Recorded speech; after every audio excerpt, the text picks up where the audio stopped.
Ok, no tengo tiempo, pero si llego tarde, te aviso. Lo lamento siendo jugado, te clavo el visto. Hacemos vino como en Disney, y esto está fino. Y en este VIP hay más de 5 litros, pico y pala, saltó la chafi. Y no es de plata, mucho parla, quiere dar clase. Se crea Alibaba, a salsa y pasta vive los vive, como si nada. Y si te cuento many work, a un poco apaga, moca. Estoy jugando. Está un poco alta la música, perdón. Está altísima la música. Sí, gracias. Acá pues. Ahí está.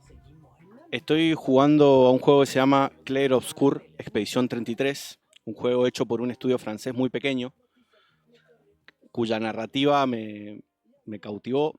Trata de un mundo de fantasía con una estética basada en la Belle Époque.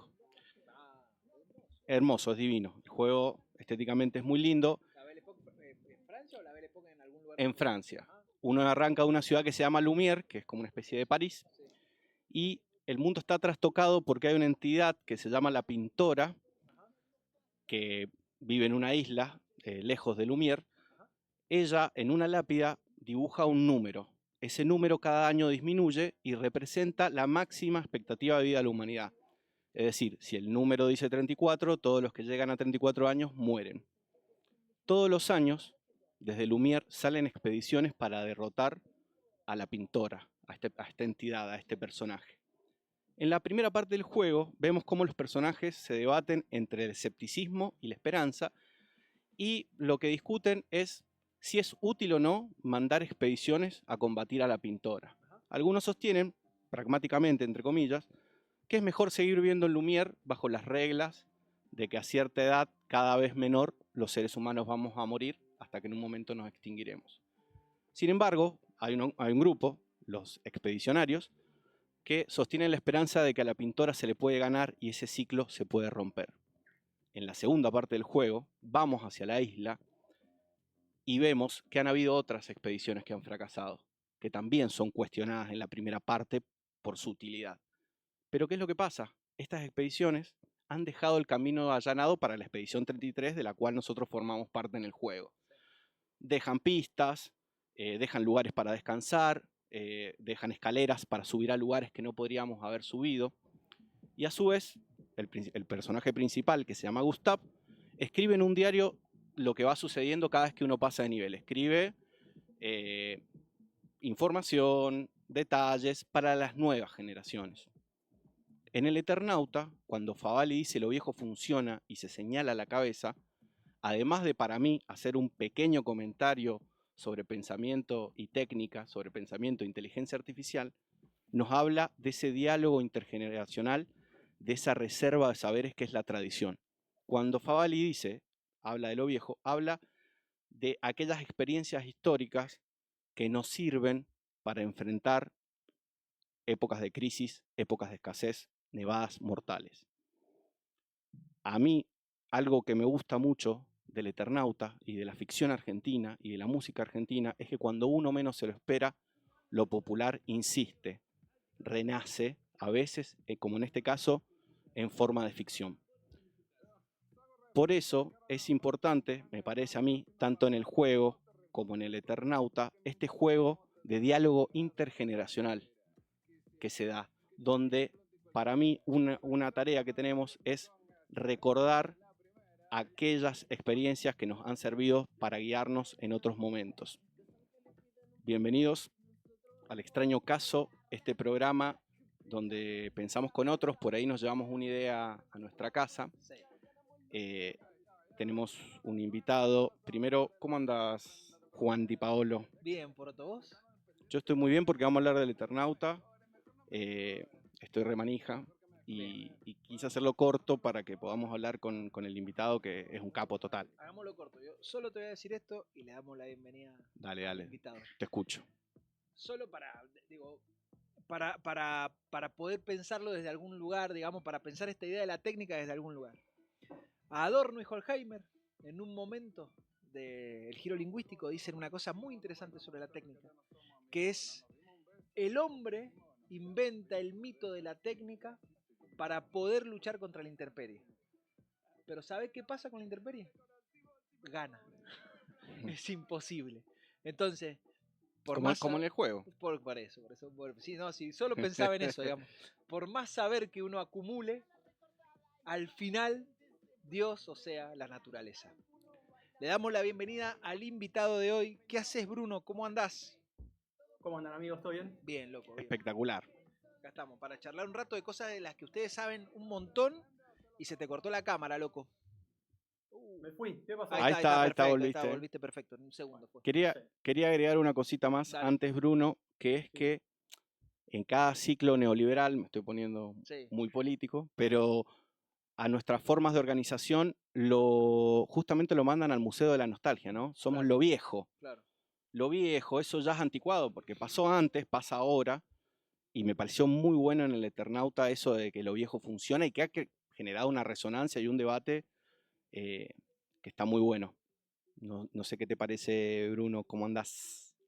Bien, muy contento de estar acá, primero. Dale, Estar bueno, acá, yo estoy en mi casa, ¿no es cierto? Sí, pero, pero bueno. Pero charlando con estás en ustedes, espíritu. que los sigo desde hace un montón, así que la verdad es que gracias por invitarme. No, a vos, loco. Tiene un par de frases el guión de la serie, ¿no? Como que resuenan en varios niveles y uno de esos niveles es como afuera de la serie y con ese impacto, ¿no? Lo viejo funciona, a mí me habla también de de ir a buscar a la tradición, ¿no?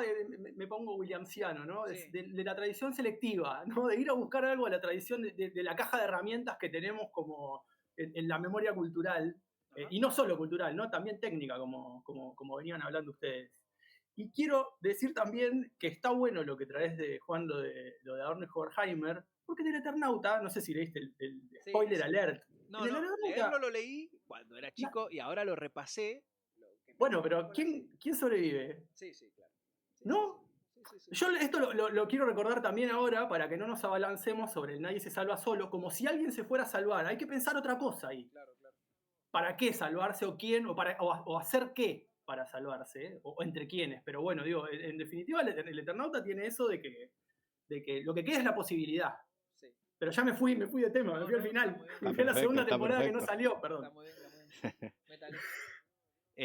Me gustó mucho leo tu newsletter, muy bueno lo que has escrito, y me gustó un poco un párrafo sobre la temporalidad del Eternauta, de los Eternautas, en realidad, de cómo cada iteración los contiene, y contiene también la historia, porque está muy marcado por la historia argentina, y esta versión del Eternauta de la serie también. Me gustaría que nos hables un poco de cómo ves esa temporalidad en los distintos Eternautas. Primero hay una cuestión, ya sabemos todo eso, de que el autor murió, ¿no? Sí. Fuimos bartesianos, ahora por ahí lo consideramos un zombie porque está muerto pero no tanto, Sí. pero me interesa recuperar, digamos, en parte, qué fue lo que hizo Oesterheld cuando vivía, ¿no es cierto? Antes de que lo desaparecieran. Porque encima Oesterheld lo desaparecen mientras la segunda parte del Eternauta estaba publicándose, ¿no? Sí. Digo, quizás no fue la mejor historieta que hizo, pero seguramente fue la historieta de su vida. Y Oesterheld lo que hace es situar siempre el relato en el presente. ¿Sí? Entonces, hay algo de la hora de la emisión, ¿no? Del momento en el que el relato acontece, que para el viejo Oesterheld era fundamental que ocurriera en presente. Y después me resulta súper interesante ir pensando cómo la historia, el devenir editorial del Eternauta, ¿no? Acá ya saliendo como tomando un paso de distancia, el devenir editorial del Eternauta va atravesando un ciclo de disturbios, si ustedes quieren, ¿no? Que hacen a lo que en la historia de nuestro país terminó siendo la llegada del neoliberalismo, ¿no? Y que después vuelve cíclicamente, ¿no? Porque con Oesterheld ya desaparecido, el Eternauta tuvo otros momentos en los que se lo volvió a recordar. Pero para ordenar, digamos, o sea, en el 57, cuando arranca, que salen 3 páginas por semana en un semanario de una revista que el tipo tenía junto con el hermano, que se llamaba Hora Cero Semanal, de una editorial que era Frontera, una editorial cooperativa. Tenía la Segunda Guerra Mundial en la espalda, claramente, hacia atrás, pero también la Revolución Libertadora, ¿no? Entonces ahí hay algo, hay una zona de nuestra historia que está reverberando en el Eternauta. Bueno, esa historieta termina en el 59, quiebra la editorial Frontera en el 69. La revista Gente les encarga a él y a Alberto Breccia, que es otro gran dibujante de la tradición argentina de historieta. Los dibujos de ese Eternauta son hermosos, son por tremendos, favor. son impresionantes. Pero hoy venía pensando en esto, sí, perdón, 2 semanas en las que el Eternauta como el Zahir, ¿no? Lo ocupó todo, no puedo pensar en otra cosa. Eso es lo espectacular. La revista Gente les encarga que saquen una reversión del Eternauta, ¿no? Breccia y Oesterheld venían de una especie de canonización en el 67, en una bienal de historieta que hace Oscar Mazzotta en el Ditela. Ajá. ¿Sí? Recuerden, ¿no? Pop, Sí, el sí, 60, el pop, ¿no? Los estudios de la cultura de masas. Sí, sí, Bueno, el en Ditela. ese súper pionero, Oscar Mazzotta, que es uno de los primeros teóricos de la historieta mundial, Perdóname, Oscar Mazzotta es el mismo que trae a Lacan. El mismo Oscar Mazzotta. Fua. Sí, Esa el data. mismo Oscar Mazzotta. Tiene un libro que se llama La historieta en el mundo moderno, Ajá. de historieta, y después tiene 3 o 4 artículos sueltos que son buenísimos. Buenísimos, ¿eh? Bueno, después de esa canonización, la gente los convoca a ellos dos para hacer una reversión del Eternauta, que iban a salir también 3 páginas por semana, salieron durante 18 semanas. La revista Gente corta de apuro la publicación esta. A ellos les dicen que es porque Breccia estaba dibujando feo. Ajá. Si ustedes ven los dibujos, son experimentales, son un tipo de dibujo que uno no asociaría con una revista, con la revista Gente, claro. ¿no? Con la revista que después va a perseguir culos en los 90, ¿no? Para situar. Sí. Una hipótesis es que, en realidad, lo que les jodía es que el cambio que había hecho Oesterheld, además de volver a situar la narración en el presente, que es lo que hace, ¿sí? El Eternauta llega a la habitación de Oesterheld en el 69, pero cambia la geopolítica de la invasión. Y entonces dice, en un momento de la trama, en el 3er o 4.º capítulo, o sea, imagínense, pasaron 12 páginas, en el 3er o 4.º capítulo se enteran de que las potencias del norte transan con los aliens y entregan al sur. Bien antiimperialista. Claro, súper sesentista, ¿no? Bien en esa clave, Y además también otra cosa que no pasó de largo para el viejo Oesterheld, hay una secuencia en la que alguien discute la cadena de mando cuando ya están con el ejército. Sí. En el primer Eternauta esto pasa y el teniente coronel medio que lo persuade al que discute la orden que está dando. En el Eternauta del 69 lo baja de un tiro. Le pega un cuetazo. ¡Pum! ¡Chao! Más violencia. Digo, no, claro, pero no solo más violencia. Digo, la violencia la ejerce, la detenta el ejército. Contra la gente que está intentando coordinar. Digo, ahí hay algo hacia atrás que está reverberando en el Eternauta del 69, que son 2 golpes de Estado. Sí, ya Oesterheld vio bastante, viste que después Claro. en el Eternauta 2 está el tema de los ojos abismo, que han visto mucho, ¿no? Me parece a mí que ahí, digamos, lo que se cuela es justamente todo el contexto histórico que vio el mismo Oesterheld, digamos. Lo que dicen es que el tipo, la casa en la que vivía el tipo, la casa de Becker, era una casa en la que se hablaba mucho de cultura, en la que pasaba todo el mundo, en su momento iban los dibujantes con los que trabajaba, y cuando sus hijas se hacen grandes, y para el 69 sus hijas ya eran grandes, se empieza a hablar mucho de política, empiezan a caer los novios, las hijas empiezan a militar, ¿sí? Y probablemente algo de todo eso que se estaba hablando ya esté empapando al viejo de otras situaciones. Entonces, el chabón vuelve a leer el Eternauta y encuentra algo más, ¿no? Encuentra algo más para decir. Además de situarlo en el presente, los 2 o 3 cambios que introduce son interesantes para pensar su propia radicalización, ¿no? Y la propia radicalización de su clase, si ustedes quieren, ¿no? Que es lo que dice Sasturán que le pasa a él y a todos los de su clase, que él se había empobrecido un montón después de publicar el primer Eternauta, y además de empobrecerse un montón, empieza a ver que el país se está yendo al garete. En el 75 se vuelve a publicar el Eternauta. Del 75 es ese famoso prólogo del héroe colectivo, ¿no? que se ha hablado mucho. Bueno, es de ahí, no es del 57. Oesterheld vuelve a releer el Eternauta y encuentra esto, ¿no? Prologa, ¿no? Ya que el autor prologue su texto y haga una operación de sentidos, es un momento como fuerte, ¿no? de intervención sobre la propia obra, y el tipo prologa el Eternauta y cuenta es muy bueno como lo hace. Cuenta como si, bueno, él cuando estaba haciendo el Eternauta, medio que de pedo se fue encontrando con eso del héroe colectivo. O es como que le apareció, ¿sí? Mi pregunta es, ¿qué está diciendo un militante revolucionario cuando dice héroe? Sí. ¿No? No lo sé, pero yo lo vengo planteando porque me parece algo que es interesante. Más allá de que uno pueda distinguir, ciertamente hay que distinguir que el héroe en una historieta épica tiene unas características determinadas, Sí. pero me parece que también es interesante ver el cruce ahí. ¿Sí? Y está en el mismo momento que está haciendo esto, está produciendo el Eternauta 2, el guión del Eternauta 2. Y en el guión del Eternauta 2, lo primero que hace es pasar por el presente. O sea, el Eternauta 2 retoma sobre la viñeta final del Eternauta 1, ¿sí? Y hay una viñeta que es muy buena en el Eternauta 2, que el mismo Westergel, que recuerden que es personaje, le cuenta a Salvo y a los amigos que los va a ir a buscar, que los va a buscar, están jugando al truco ellos, los va a buscar, y les cuenta la historia editorial del Eternauta. Le dice, salió 2 veces en revista y el libro el año pasado, en el Sí. 76.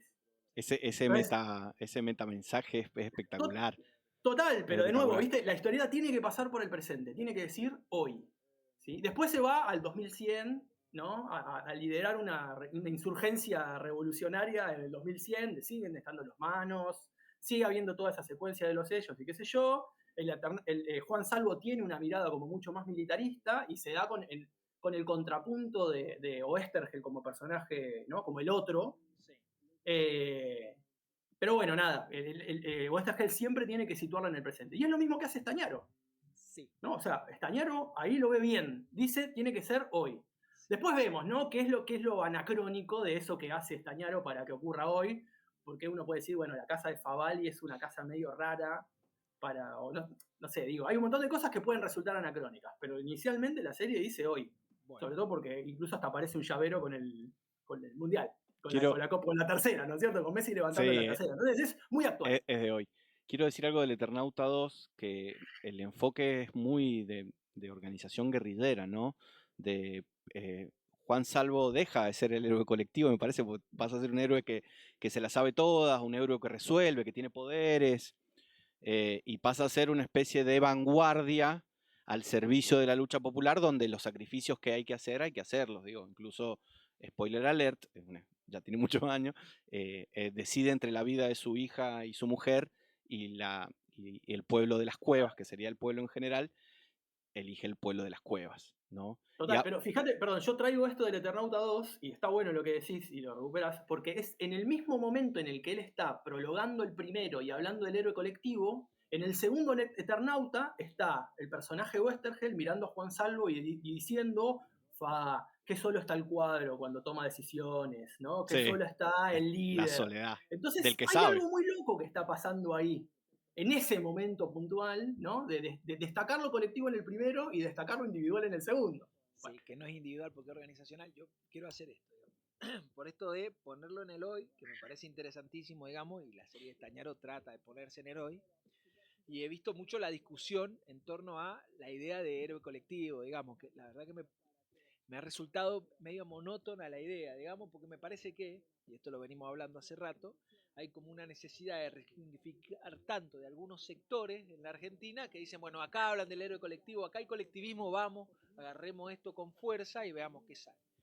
Y me quedo pensando en estos 3 momentos, digamos, como para que lo charlemos, ¿no? El primer Eternauta, digamos, la primera etapa, donde se plantea la cuestión del héroe colectivo, donde la opresión, porque cuando vos hablas de heroicidad tenés que poner algo enfrente, digamos, ¿no? Pues siempre hay un otro. La opresión está puesta en lo que podría ser el Estado, en forma de milicias, digamos, ¿no? Que es una discusión bastante frecuente durante toda la década del 60, del 70. En realidad es una discusión muy fuerte durante toda la industrialización en la Argentina, la opresión del Estado, en términos subjetivos y en términos militares, ¿no? Digo, de hecho, el mayo del 68 al final es eso, ¿no? La libertad sexual de los 80 al final es eso, es la rebelión contra aquel Estado que oprimía, ¿no es cierto? La segunda etapa, como vos bien planteás, es esta cuestión de, me parece a mí, ¿no? Me queda la sensación a mí, de este héroe que deja de representar a la masa, pero quiere seguir representando a la masa en forma de vanguardia intelectual o vanguardia guerrillera, ¿no? Digo, y ahí hay otra forma de organización donde también se identifica una forma de opresión.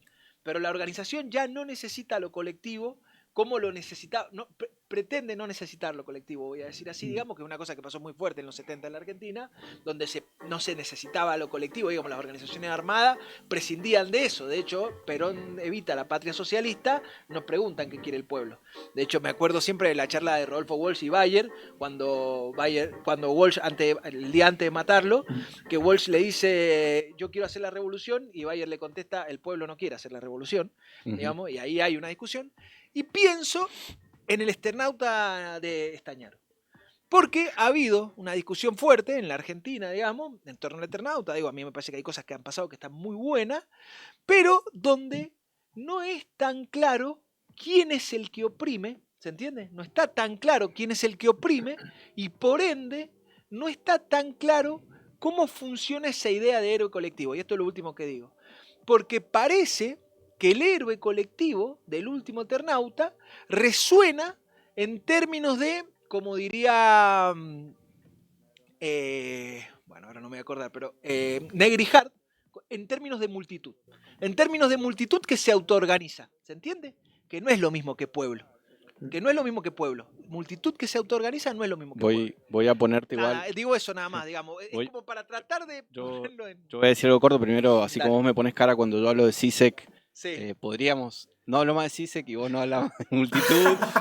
Ni de No, pero si a mí Negri, me no, parece todo bien, horrible lo de Negri, digamos. Todo bien, todo bien. A mí me parece que el héroe colectivo en el primero, algo que no sé si se ha dicho tanto, pero que es bastante obvio al leerlo, es que es una alianza policlasista. Ajá. Digamos, una alianza entre los trabajadores, el trabajador pyme, contra un adversario externo. Y otra cosa que sucede en el primer Eternauta para mí que está bueno, es como algo externo rompe la tranquilidad de la clase media. Ajá. Esa idea de que la clase media nunca va a poder estar en su... que para mí hay algo que hay que asumir ahí, que tendría que asumir la clase media, que no va a poder estar nunca 100% tranquila jugando al truco, Sí. aislada del mundo, por lo menos no en este país. En Debería ninguno. haber nacido, no sé, en otro. Y me parece que la segunda parte sí ya es más la lógica de la guerrilla, pero nunca se habló del héroe colectivo en estos términos. Por lo menos en el primero, el héroe colectivo es esta alianza policlasista. Bueno. Y en el último Eternauta me parece que es más una crítica al individualismo, más que poner un enemigo o captar. Es un poco tratar de poner énfasis en lo comunitario, más que en quién es el enemigo, sino en la forma de construir ante la adversidad. En todo caso, el enemigo, que es una abstracción bastante amplia, sería la adversidad. No sé qué piensan. Que tiene alto, yo lo dejo al Bruno, digamos, justamente me parece que eso es lo que tiene alto problema político en esta discusión.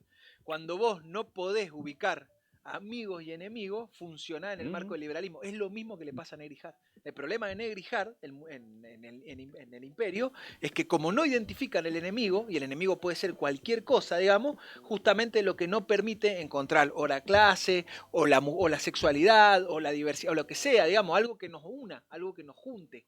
Entonces queda suelto al liberalismo, eso es lo que digo, nada más. Pero bueno, nada, te dejo vos que soy el que... No, es que me parece, a ver, esto del héroe colectivo es algo que por lo menos adentro de lo que yo identifico, digamos, como el grupo, el mundillo de las historietas en AMBA, digamos, de gente que produce, que escribe, que comenta, qué sé yo. Sí. En 2007, en 2007, 2010, cuando también volvió el Eternauta, Sí.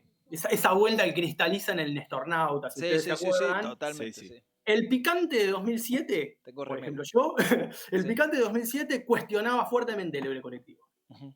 ¿Sí? Porque lo puedes cuestionar directamente con una lectura más o menos formal de la historieta. O sea, el héroe es claramente uno. Después está la cuestión simbólica, lo que Oesterheld, digo, no estoy negando lo que Oesterheld dice. Oesterheld ilumina una zona del texto que está bien, ¿sí? Pero si lo querés cuestionar, está para cuestionarlo. Entonces, me parece que está bien hacerle preguntas a eso, porque si no nos echamos encima de lo del héroe colectivo y nos perdemos otras cosas, o nos perdemos otras potencias de lo que el héroe colectivo tiene, ¿no? Y nos quedamos en una reivindicación medio nostálgica de sí, lo colectivo, qué sé yo, y quizás de la caja de herramientas de la tradición que necesitamos ir a buscar, a echar mano ahora, necesitamos encontrarnos otra cosa, que quizás sea más esa alianza policlasista, ¿no? Quizás sea más romper la frontera de la casa para salir a buscarlo al barrio, ¿no? Y también quizás sea no sé, porque a mí me da la impresión de que en la serie de Stañaro, si fuera por los personajes varones, el héroe colectivo no se realiza nunca. Eso es Ajá, verdad. ¿no? Porque son todos desconfiados. Sí. ajá. Todos Paranoia desconfiados. masculina. Mirá vos.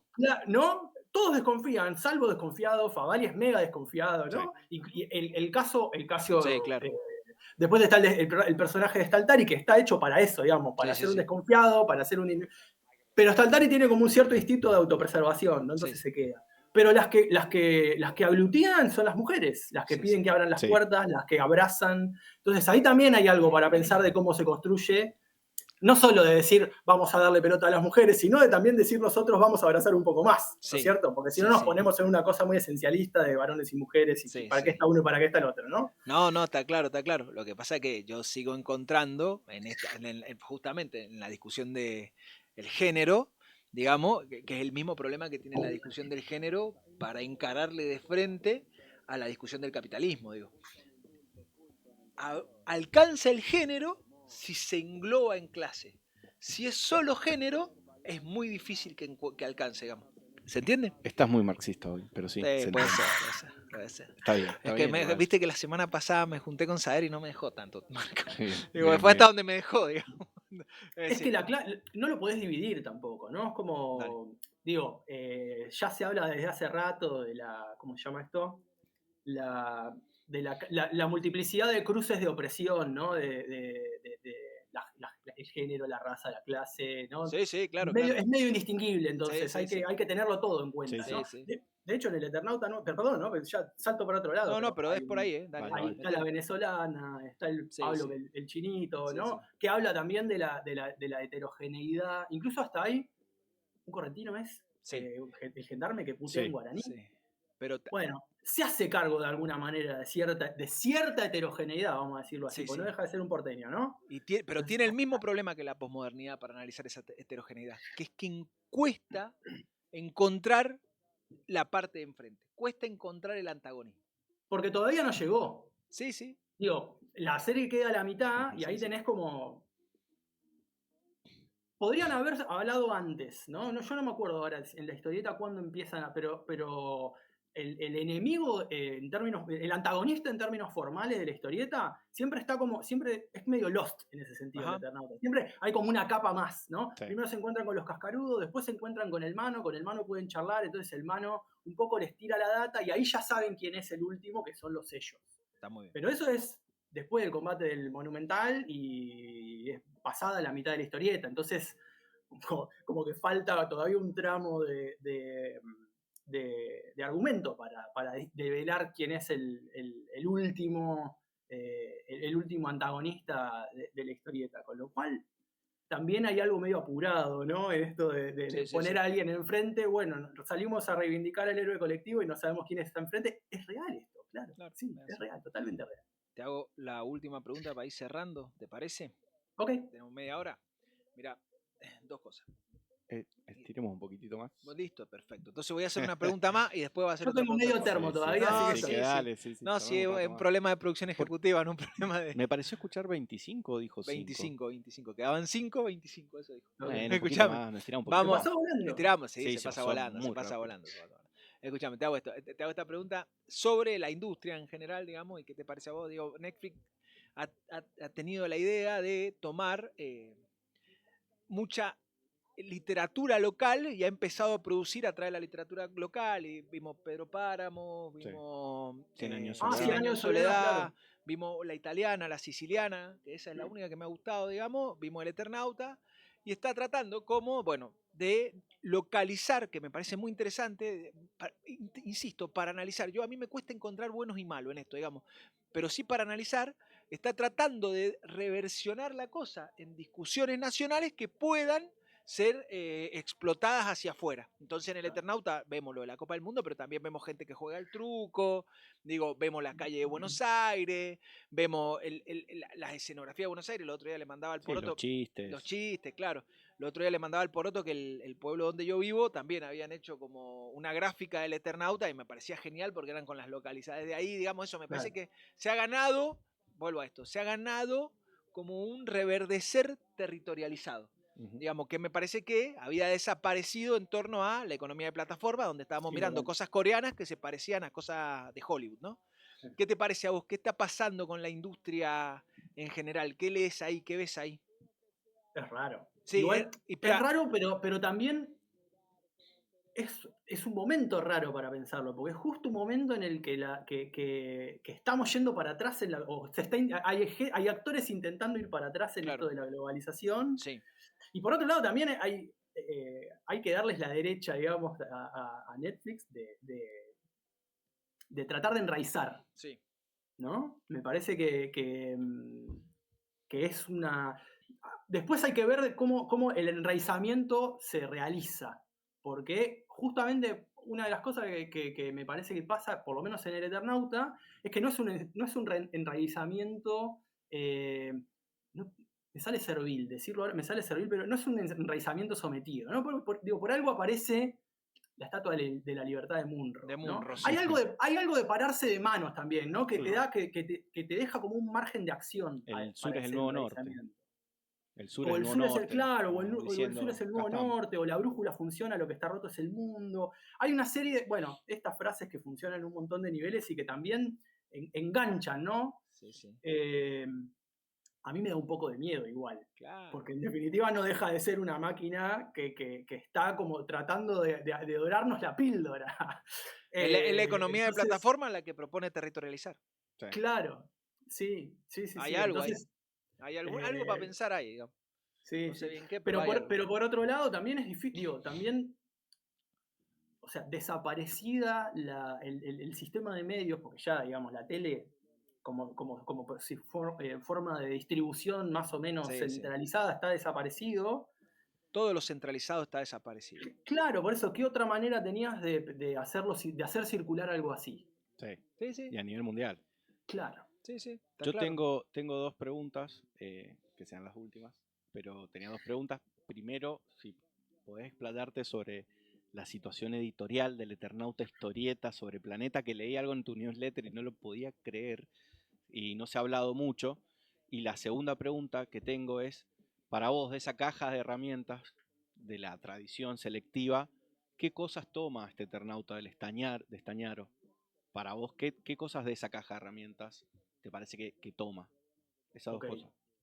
Eh, a ver,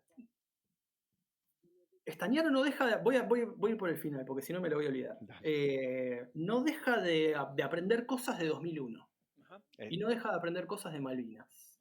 Que son dos temporalidades que se apilan, ¿no? Que se estratifican sobre el argumento del Eternauta clásico, que el Eternauta clásico, digamos, desconocía por su contexto de producción. Digo, el Eternauta del 57 no podía saber que Argentina se iba a hacer pelota en 2001, ¿no? Claro. Entonces, y también aprende cosas de la pandemia. Entonces, por ejemplo, yo pensaba, la secuencia inicial del Eternauta de la historieta se toma un montón de tiempo para analizar, ¿no? O esto es que quería hacer una especie de Robinson Crusoe, Ajá. ¿no? De gente sobreviviendo encerrada ante la intemperie. Todo eso en la serie no toma ni medio capítulo, ¿no? Y ahí me parece que hay algo de un poco a caballo entre 2001 y la serie, que es, vamos a sobrevivir al quilombo, pero vamos a sobrevivir abriendo la puerta y saliendo a buscar a los de afuera, ¿no? A los de afuera de casa, ¿no? Y también dejando entrar a los extraños. Está muy bien. Hay Bien. algo ahí, Mm. me parece. No creo que sea lo único, pero me parece que hay algo que está dando vueltas. Y también creo que con esto de haber hecho que Juan Salvo sea un excombatiente de Malvinas, se está entrando a dialogar y a recordarnos que una parte de nuestro territorio está tomado, ¿no? Que es posible que otras partes de nuestro territorio estén tomadas y que hay que recordar las hipótesis antiimperialistas de alguna manera y volver a integrarlas porque hay algo que puede llegar a pasar por ahí. Se me ocurre, no lo sé, digo. Y después con el tema de la historia editorial del Eternauta, quizás también podamos pensarla en términos imperiales, ¿no? Es un quilombo la sucesión de los derechos, porque desapareció o lo desaparecieron y lo primero que pasa después de que lo desaparecen a Westergel es que Alfredo Scuti la caga a Elsa, la viuda, la caga mal. Y a partir de que el tipo la caga, cada vez que estuvo por aparecer algún proyecto sobre el Eternauta, se presentaba como diciendo, me meten en el negocio o no se hace nada porque los derechos son míos. ¿Sí? Todo eso entra en juicio y es un quilombo hasta más o menos 2018. En 2018 la Corte de Justicia como resuelve que los derechos vuelvan a los herederos de Westergel y ahí inmediatamente se destraba la cosa y se arma para hacer un proyecto audiovisual, que es esto que va a parar a Netflix y que lo encara Stagnaro.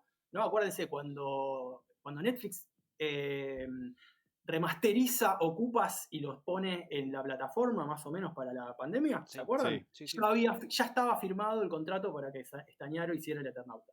Se firma y calculo que tiene que ver con incorporarlo a Stagnaro como... Y en el momento en el que pasa esto, se prende Planeta como editorial, se prende en el negocio, compra los derechos para todas las ediciones en español. Viste que los pulpos de afuera hacen eso, como, o por lo menos en historietas pasa, que tienen, no sé, Planeta tiene los derechos en español de Alan Moore, ¿no? Toda la obra de Alan Moore en español la puede publicar solo Planeta. No es así, pero digo, puede pasar.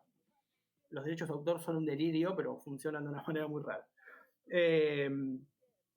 Entonces, los tipos sabían que en algún momento iba a salir la serie y tenían que tener los libros hechos. ¿No? Lo único que tenían que hacer era tener los libros. Ellos compran los derechos, hacen una tirada en una tapa blanda y una tapa dura, chetísimas, lindas, redigitalizan usan una edición yankee que redigitalizaron los originales de Solano, entonces se ven otros detalles del dibujo. Muy caro, pero lindo. Pasa tiempo, la producción de la serie se estiró un montón. Estuvo 2 años en postproducción, una cosa medio estrambótica. Este año se sabe, a principio de año, que la fecha de estreno era el 1 de mayo, creo que fue. Si vos sos un trabajador de Planeta, tenés que saber que el 1 de mayo se estrena el Eternauta y que una semana antes arranca la Feria del Libro, con lo cual tenés que tener una cantidad de libros equivalente a el galpón de la Rural, en metros cúbicos, digamos. Sí. Vos tenés que poder llenar el galpón de la Rural de libros del Eternauta. Pasó una semana de que arrancó la Feria del Libro y no había ejemplares del Eternauta en ningún lado. Sí, no hay más. Está dificilísimo. Lo cual es un delirio. Me dijeron que hubo una reunión de emergencia y que alguna cabeza va a rodar, pero es increíble que nadie se haya dado cuenta de planificar. Quizás también desbordó todo demasiado, porque hubo algo de desborde. Ayer me contaban que en Suiza no tienen, porque la editorial francesa que tenía los derechos del Eternauta quebró y en las comiquerías de Suiza no hay libros del Eternauta y la gente los quiere. Acá le pasó a Planeta, que tenía los derechos precisamente porque salía la serie y no se dieron cuenta de que tenían que imprimir ejemplares. Es un desquicio. Es un desquicio. Y después está esto de que el Eternauta es un contenido de escuela, ¿no? La editorial que tenía en Argentina los derechos había hecho una tirada con una propuesta didáctica. Ahora, como los tiene Planeta, yo creo que vamos a tener que olvidar, claro, no vamos a tener que olvidar de PDF. Yo tengo uno de escuela. Claro, es que estuvo en todos lados. Ese es el que llegó, uno más chiquitito, con una propuesta didáctica atrás. Está re bueno. Incluso Macri lo quiso medio prohibir. Y dijo, se confundió en Eternauta con Eternauta. Lo agarraron en la radio un toque temprano y se mandó a decir que no. Es la pastilla. Después le dijo, no, me equivoqué, después no es lo mismo. Y dijo, el problema es con el Eternauta, pero hubo una semana en la que todos dijeron... 8:30 Macri difícil. Sí, un montón. Sí, para él no está acostumbrado. No. Dale, loco. Bueno. Te toca. Tremenda charla tuvimos. Gracias, Bruno. La verdad que... No, gracias a ustedes, chicos. Vamos a leer algo y te vamos a volver a invitar. Seguramente. Cuando quieran para hablar de Watchmen. Estoy para otro programita de Watchmen. También acabo de releer From Hell. No, que lo había leído en mi adolescencia y no lo había entendido y ahora me pegó una piña hermosa. Puede ser From Hell también. Puede ser From Hell porque obviamente yo no lo he leído. Yo solo me siento acá y aprendo porque yo de esto no sé nada. Lo digo siempre, digamos. Hablo con los dos. Siempre alguna cosa me tiran. Le vamos a sacar bueno, Juan. Sí, puede ser. Lo vamos a sacar al Almuriano. No, eso estoy. Espectacular. Anoche miraba algo del otro. ¿Cómo se llama el otro? ¿De quién? El que no es Alan Moore. ¿Cómo se llama? No. No. Grant Morrison. El de Grant Morrison. No. Grant Morrison, ¿no? No saben nada. El que sale en la película, pues. Frank Miller. De Frank Miller. ¿En qué película escribe Frank Miller? Escribe una peli, Frank Miller. Escribe el cómic de 300. No, que ya fue una sé, peli. pero no. Escribe Robocop. Robocop. Le escribe Robocop 1. No, la 2. Escribe Robocop 2. Eso estuve mirando. Impresionante. Y escribe el cómic de Robocop. De eso también podemos hablar. Tiene Bien, cómics. bien, Sí, bien, sí, bien. tiene cómic Bueno, Robocop. ya nos vamos a poner de acuerdo. Ya nos vamos a poner de acuerdo. Sí, cuando No, quieran. pero Frongel reda, Cuando quieran. Pero hagamos un mandarina si es más largo. Y, hacemos un mandarina que de dure una Frongel. hora Hacemos y mandarina de manda. un Frongel. Sí, con Frongel me Pero vos me encantaría. regalás Frongel. Avisen con tiempo, así lo releo, porque... Sí, no, sí, yo también lo tengo que leer. te va a volar la cabeza. Yo también lo tengo que leer. Loco, muchísimas gracias. Ha sido un gustazo, ¿eh? Por favor, Tremendo. chicos, a Dale, ustedes. Poroto. Bueno, Gracias, un loco. gusto, Juan, como siempre. Me Hemos divertí pasado mucho. bien Sí, en aprendí un montón. este programa llamado extraño caso, un bazar de ideas para que te lleves alguna a tu casa. Sí. No, para que Esperemos, tengan que leer, lo que aunque sea. sea una idea. Sí. Yo creo que más esfuerzo para que vean la serie nosotros no vamos a hacer porque todo el mundo No. la está viendo. Para que lean el cómic tampoco porque todo el mundo lo está viendo. Sí para leerlo en algunas otras claves y qué sé yo, y demás. Para encontrarle algo, incluso si nos quieren comentar alguna clave de lectura, alguna Sí. cosa que hayan visto, ya sea de la serie o del cómic, estamos.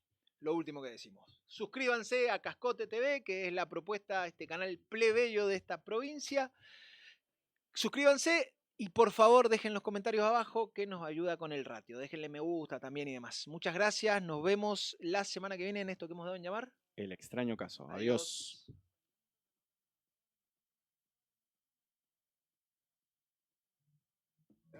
Mejor no nos joden, mejor mejoren. ¿Cómo anda señora? ¿Cómo anda señor? Ha llegado el panadero hasta la puerta de su casa. Traemos facturas caseras, tortitas con chicharrones y el mejor pan de Mendoza. Y el mejor pan de Mendoza. De Mendoza. Mendoza. Mendoza. ¿Cómo anda señora? ¿Cómo anda señor? ¿Cómo anda señora? ¿Cómo anda señor? Sí, como escuchó, calentito el pan casero. Venga, salve y vea. Vea. Ha llegado el panadero.